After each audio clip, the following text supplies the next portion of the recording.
السلام علیکم محترم ناظرین و سامعین، ڈاکٹر جاسمین طارق کی طرف سے خوش آمدید۔ آپ دیکھ رہے ہیں نولی چراغ انسائکلوپیڈیا آف قرآن پاک، چیپٹر نمبر 71، سورۃ نوح۔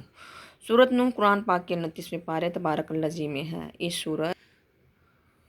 اس صورت کا موضوع کیا ہے؟ اس صورت میں حضرت نوح علیہ السلام کا قصہ بیان کیا گیا ہے۔ ترتیب نزول کے اعتبار سے سورۃ نوح قرآن پاک کی 71ویں صورت ہے۔ موجودہ ترتیب بتا دیجیے۔ قرآن پاک کی موجودہ ترتیب میں یہ صورت 71ویں نمبر پر ہے۔ بتائیے سورۃ نوح کا دور نزول کیا ہے؟ یہ مکی صورت ہے اور حضرت صلی اللہ علیہ وآلہ وسلم کی مکی زندگی کے ابتدائی دور میں نازل ہوئی۔ بعض مفسرین وسطی دور بتاتے ہیں۔ سورۃ نوح میں بعض بتوں کا ذکر ہے، نام بتا دیں۔ اس صورت میں ود، نصر، سوا، یفاس اور یعوق کا ذکر ہے۔ آیت 23 پارہ تبارک الذی 29۔ سورۃ نوح میں 28 آیات ہیں اور اس میں تعداد رکوعات بتا دیجیے۔ اس سورت میں 2 رکوع ہیں اور یہ قرآن پاک کی 7ویں منزل میں ہے۔ سورۃ نوح میں کتنے کلمات اور حروف ہیں؟ اس سورت میں 231 کلمات اور 974 حروف ہیں۔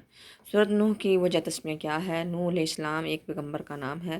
اس سورت کی پہلی ہی آیت سے حضرت نوح علیہ السلام کا قصہ شروع ہوا ہے، اس لیے نوح اس سورت کا نام بھی ہے اور اس کے مضمون کا عنوان بھی۔